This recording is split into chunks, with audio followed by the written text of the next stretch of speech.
కొత్తపల్లి కొత్త రుచులకు స్వాగతం. శాకాంబరీదేవి ప్రసాదం ఆంధ్రుల గోంగూర పచ్చడి, vegetable goddess delight, Andhra సోరల్ leaves chutney.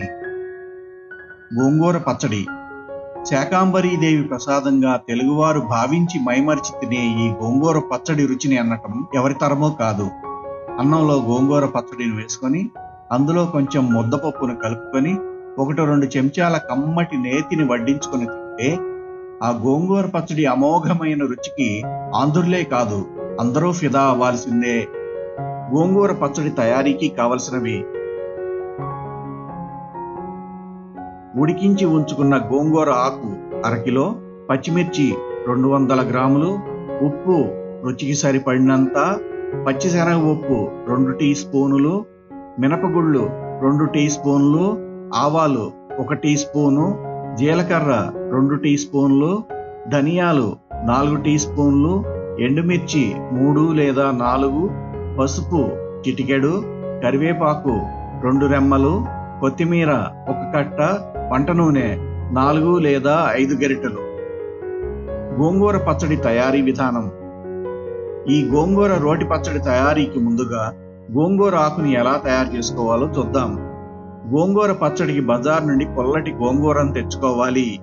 గోంగూర ఆకు ఎంత పుల్లగా ఉంటే పచ్చడి అంత రుచిగా ఉంటుంది.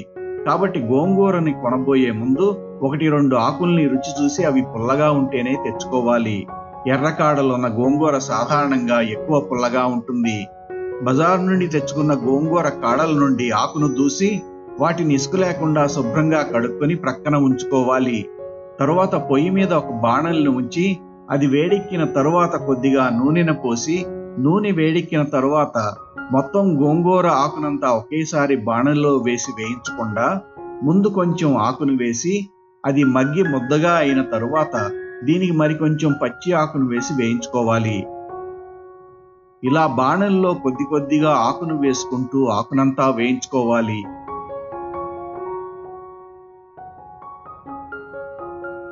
ఇలా కొంచెం కొంచెంగా ఆకును వేస్తూ వేయించుకుంటే మొత్తం ఆకు అంతా సమంగా మగ్గుతుంది.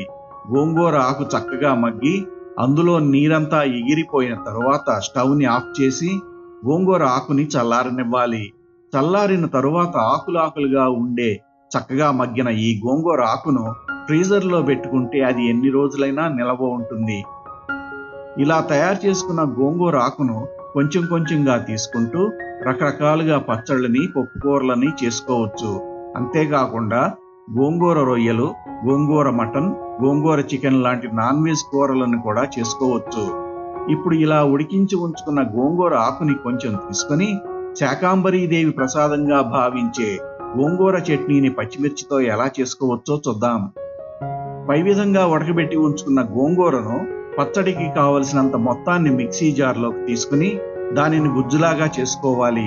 గుజ్జుగా చేసుకోబోయే ఈ గోంగూర ఆకులో ఉంటే కొంచెం కొత్తిమీరను కూడా వేసుకుంటే గోంగూర పచ్చడికి కమ్మటి సువాసన కూడా జత అవుతుంది. గుజ్జులాగా చేసుకున్న ఈ గోంగూర ఆకును ఒక గిన్నెలోకి తీసుకొని ఉంచుకోవాలి. ఇప్పుడు బాణలిలో కొంచెం నూనెను పోసి పచ్చట్లోకి సరిపోయినన్ని పచ్చిమిర్చిని వేసుకొని వాటి పచ్చివాసన పోయే వరకు వేయించుకోవాలి. వేయించుకున్న ఈ పచ్చిమిర్చి చల్లారిన తర్వాత వాటిని మిక్సీలో వేసి వాటికి 1 చెంచాడు జీలకర్రని, కొంచెం ఉప్పుని కలిపి పచ్చిమిర్చిని కలామెలా గుజ్జులాగా చేసుకుని ప్రక్కన ఉంచుకోవాలి. ఇలా వేయించి గుజ్జులాగా చేసుకున్న పచ్చిమిర్చిని కొంచెం ఎక్కువ మొత్తంలో చేసుకొని ఫ్రిడ్జ్లో కనుక నిల్వ ఉంచుకుంటే గోంగూర గుజ్జులాగానే పచ్చిమిర్చి గుజ్జును కూడా అవసరమైనప్పుడు తీసి వాడుకోవచ్చు. ఇప్పుడు గిన్నెలో తయారుగా ఉంచుకున్న గోంగూర గుజ్జులో మీ రుచికి తగినంత పచ్చిమిర్చి గుజ్జుని, గోంగూర పులుపుకి సరిపడినంత ఉప్పుని కలుపుకోవాలి. గోంగూర పచ్చట్లో గోంగూర పులుపును సమం చేయడానికి గాను ఉప్పు కొంచెం ఎక్కువగానే పడుతుంది. ఉప్పు, పులుపు, కారం అన్నీ సమపాడలో ఉంటే ఆ గోంగూర పచ్చడి రుచి అద్భుతంగా ఉంటుంది. ఈ గోంగూర పచ్చడి రుచిని మరో స్థాయికి తీసుకువెళ్లేది అందులో వేసే తాళింపు. ఈ తాళింపుకు గాను పొయ్యి మీద తాళింపు పాత్రను ఉంచి అందులో సరిపోయినంత నూనెను వేసుకొని వేడి చేసుకోవాలి. గోంగూర తాళింపులో నూనె కొంచెం ఎక్కువగానే వేసుకోవాలి. నూనె కాగిన తరువాత అందులో పచ్చిశనగపప్పు, ఆవాలు, మినపగుళ్ళు, జీలకర్రని వేసుకోవాలి. పచ్చిశనగపప్పు, మినపగుళ్ళు దూరగా వేగిన తర్వాత తుంచిపెట్టుకున్న ఎండుమిర్చిని చిటికెడు పసుపుని కరివేపాకుని వేసుకోవాలి. కరివేపాకు చక్కగా పెళపెళలాడుతూ వేగిన తర్వాత ఈ పోపుని గోంగూర పచ్చడిలో కలుపుకోవాలి. గోంగూర పచ్చడి రుచిని మరింతగా పెంచాలంటే ఇంతకు ముందు తాళింపు వేసుకున్న తాళింపు పాత్రలోనే ధనియాలను వేసుకొని వాటిని దోరగా వేయించుకోవాలి. దోరగా వేగిన ఈ ధనియాలను కూడా పచ్చడిలో కలుపుకోవాలి. అంతే, గుమగుమలాడే శాకాంబరీదేవి ప్రసాదం ఆంధ్రుల గోంగూర పచ్చడి తయారు. మా వీడియోను వీక్షించినందుకు ధన్యవాదాలు.